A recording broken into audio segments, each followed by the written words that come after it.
Good morning and welcome back to Arsenal Domination, where I'm going to bring you a few bits of news this morning.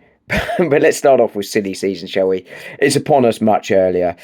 Um, Obviously, we're all excited and expecting the imminent appointment of Andrea Berta to be confirmed.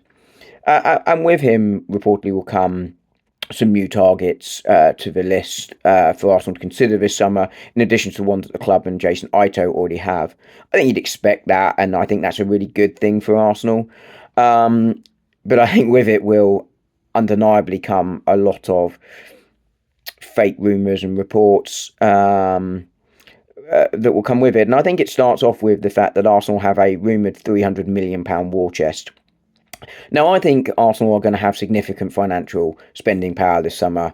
They'll be in their third year of the Champions League. A massive net spend from 3 years ago will have fallen off, which was, of course, accompanied that season by no Champions League football. It was Europa League football, which didn't help Arsenal's FFP situation.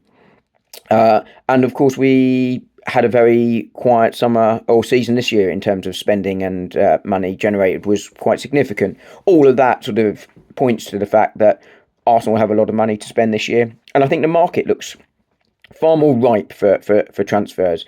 So all of that kind of makes sense. Apart from the number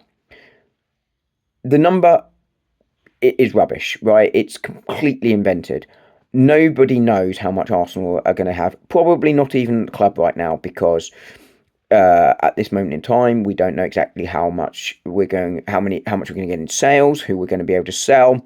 We don't know for sure whether we're going to get Champions League football. We don't know if new commercial deals are going to get done. And Arsenal will have a ballpark figure, and they will know roughly what that is, but they certainly won't have finalised it. But even if, for argument's sake, we say they have finalised it, okay, we have £300 million, and that's the club number.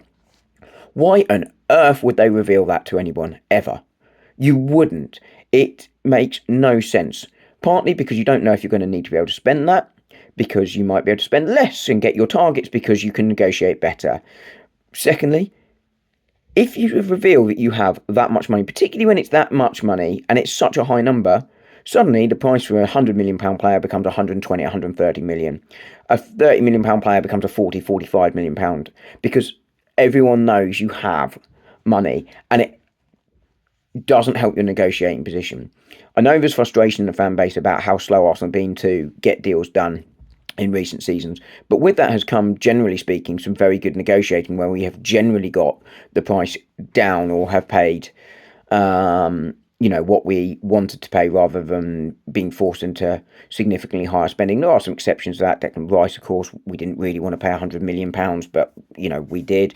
We really wanted to pay 80, 90 million.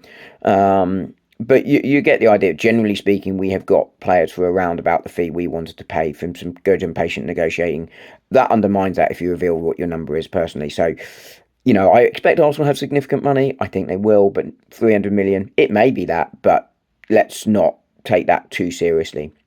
The other thing is Arsenal have been linked apparently with Nico Williams, apparently high on Berta's list as well as Arsenal's list. So I think that one, we can put some credence to, as well as the fact we may well be interested in Leroy Sané, whose contract expires this summer. We will see on that.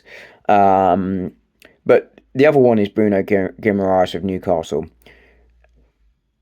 Arsenal, I think, will bring in one central midfielder this year, possibly two, but may more likely one to certainly start us off with, particularly if Zinchenko stays after his cameo. Not cameo, he played most of the game, but after his good performance in a week, maybe he could be that extra midfielder there.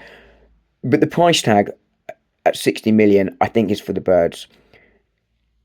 Newcastle, especially if Newcastle get Champions League football, Bruno Guimaraes is one of the best central midfielders in the Premier League. There's no way he's going for £60 million. Newcastle may well be in a position where they need to sell if they don't get Champions League football, just for their own FFP position. But £60 million, that's not going to happen. So if Arsenal are interested in him, I think you can sort of put that more in the 80 plus bracket. And it just goes to show that right now there's a lot of reporting going around. There's going to be a lot of names linked, and there's going to be some silly prices put out there, particularly with this £300 million figure out there. So I think my point here is, let's show some caution when we're thinking about these numbers.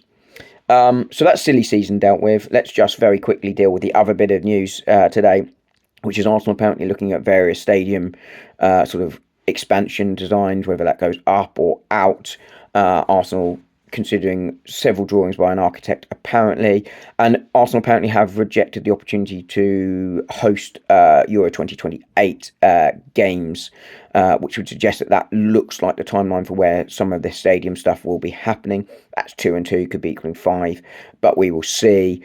And then the other news, which I will probably bring you in a short this evening, would be who's going to be included in the England squad. It's Thomas Tuchel's first England squad, of course. Declan Rice will be there. Of course, no Bukayo Saka. But the question is, do Miles Lewis-Skelly and Ethan Nwaneri make it? My gut feel is Ethan Nwaneri to the 21s and Miles Lewis-Skelly to the senior squad, but we will see. And, anything exciting there, I will bring you that news later. And over the weekend, there will be an Arsenal-Chelsea preview. So that's what's coming up. But as I say, just wanted to touch base on this silly season and just sort of dampen down expectations around this reporting. Normally I do one of these videos just before the summer transfer window starts. Well, I say normally. I've not been doing this very long. Being my first summer transfer window. But, I think it's just an important message not to get carried away and sort of take all of these reports too seriously. Anyway, guys, have a good day and I will speak to you soon. Thanks. Bye.